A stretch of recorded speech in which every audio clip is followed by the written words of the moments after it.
Assalamualaikum warahmatullahi wabarakatuh. Bersama lagi dengan Pak Alif. Hari ini anak-anak kita akan belajar tema 2.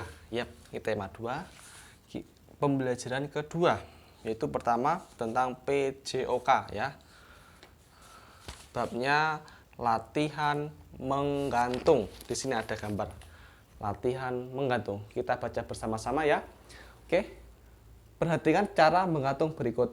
Berdiri di bawah palang, memegang palang dengan cara melompat, posisi tubuh akan menggantung. Angkat tubuh dengan otot tangan, turunkan tubuh secara perlahan-lahan. Oke, jadi gini gambarannya itu ada sebuah palang. Ada sebuah palang atau ring lah namanya.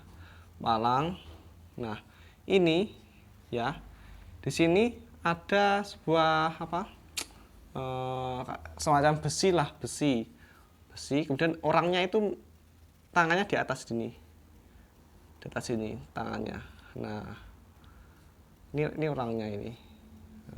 Itu ya. Jadi gini caranya, itu kita ya ada palang, kita melompat, menggantung, kemudian diangkat gini ya, diangkat, turunkan, diangkat lagi, turunkan, angkat lagi, turunkan. Itu latihan menggantung ya, atau bisa dikatakan dengan pull up, latihan pull up. Apa sih fungsi dari latihan itu? Itu fungsinya untuk menguatkan otot tangan, kemudian otot sayap. Di sini ada otot sayap di sini. Nah, itu untuk menguatkan itu biar kekar. Itu latihan menggantung dengan cara perlahan-lahan. Jadi gini, 1, 2, gitu ya. Tuh, caranya gitu, pull up.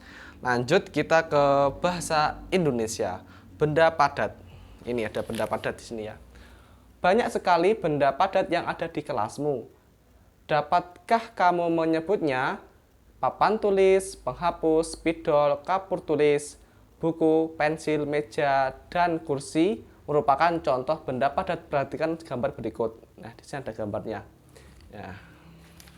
Jadi yang termasuk benda padat di kelas itu ada pensil, ada papan tulis seperti ini ya, papan tulis, meja, kursi, itu benda padat. Benda padat itu benda yang keras tidak bisa dirubah. Bisa nggak dirubah ini? Nggak bisa, benda keras, ya, keras.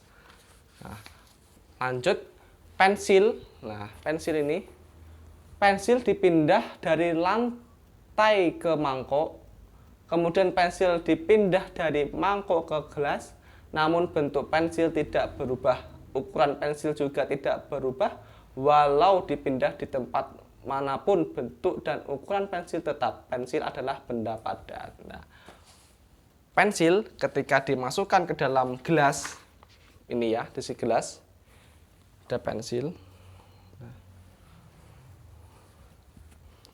Nah, ini ya. Ada gelas, ini ada gelas. Ketika dimasukkan pensil di dalamnya, di sini pensil. Bentuknya juga seperti pensil. Ketika pensil dimasukkan ke dalam mangkok, mangkok di sini tetap berbentuk pensil, tidak berbentuk mangkok. Berbeda dengan air. Ketika air dimasukkan ke dalam gelas, maka bentuknya seperti gelas. Ketika dimasukkan ke dalam mangkok seperti mangkok. Tapi kalau pensil itu tetap tidak berubah. Lagi kalau penghapus juga begitu.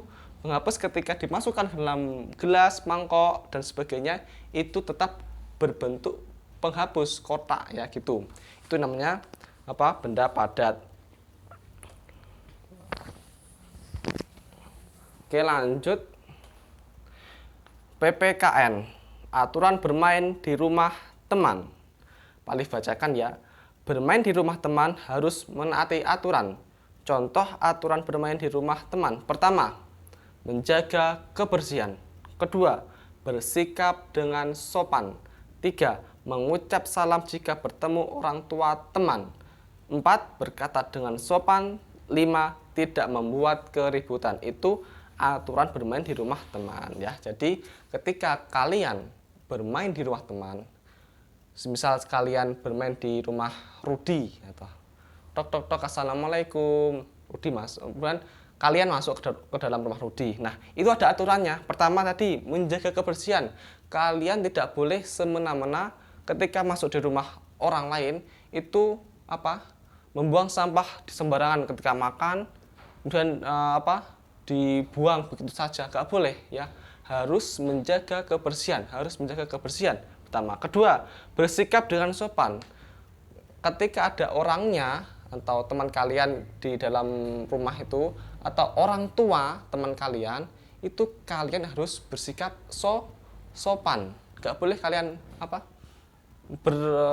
berkata-kata kotor, harus sopan santun ya, menjaga sikap itu. Ketiga, aturannya mengucap salam jika bertemu orang tua teman. Nah, ketika mau masuk tok tok tok ini, assalamualaikum, kita ucapkan salam. Tidak boleh kita tok tok tok beranak langsung masuk, nyelonong masuk ke dalam rumah, nggak boleh. Itu tidak sopan, harus mengucapkan salam. Kalau ada orangnya dijawab, maka kita boleh masuk. Ketika ada yang menjawab waalaikumsalam, silakan masuk, maka kita baru masuk. Tapi kalau diketuk ketika mau masuk kok tidak ada jawaban sama sekali, kalian jangan masuk. Kalian ya harus kembali lagi ke rumah ya. Gak boleh kalian meskipun ada orangnya tapi kok belum ada dipersilakan masuk, maka kalian tidak boleh masuk ya, gitu ya. Jadi intinya harus ada izin, harus ada izin ketika mau masuk, maka boleh kita masuk. Tapi kalau tidak ada izin dari tuan rumah, maka ya tidak boleh kita masuk ya, gitu. Keempat, aturannya berkata dengan sopan santun, berbicara yang halus ya, tidak boleh membentak-bentak, tidak boleh berkata-kata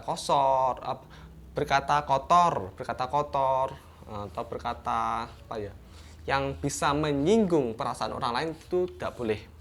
Kelima, tidak membuat keributan. Nah, tidak boleh membuat keributan. Ujuk-ujuk tiba-tiba kalian masuk kemudian membuat keributan. Gini. Ya, nggak boleh ya. Harus kita sopan santun gitu ya. Nggak boleh. Itu aturan ketika berada atau bermain di rumah teman gitu. Jadi kalau mau masuk ya ucapkan salam, menjaga kebersihan, kemudian bersikap sopan santun, berkata sopan, tidak membuat keributan, dan itu aturan dari ketika bermain di rumah teman, gitu ya, paham? Jadi intinya kalau kalian mau bermain ke rumah teman harus ada aturannya. Ketika di rumah ada aturannya. Dimanapun ada aturannya. Di negara kita sebagai warga negara Indonesia, kita harus mentaati aturan di negara kita ya. Kalau kita tidak mentaati aturan, apa yang terjadi? Yang terjadi ialah kekacauan, keributan, hidupnya tidak tenang ya. Jadi hal-hal yang tidak diinginkan. Kalau di kampung, misalnya di kampung kalian berbuat onar, kalian berbuat rusuh, maka yang terjadi apa? Kalian pasti akan dibenci. Yang terjadi adalah keamanan tidak terkendali, kalian pencurian terjadi di mana-mana itu. Maka kita harus wajib mentaati aturan yang ada ya. Mungkin itu saja penjelasan dari Pak Alif, kurang lebihnya mohon maaf. Wassalamualaikum warahmatullahi wabarakatuh.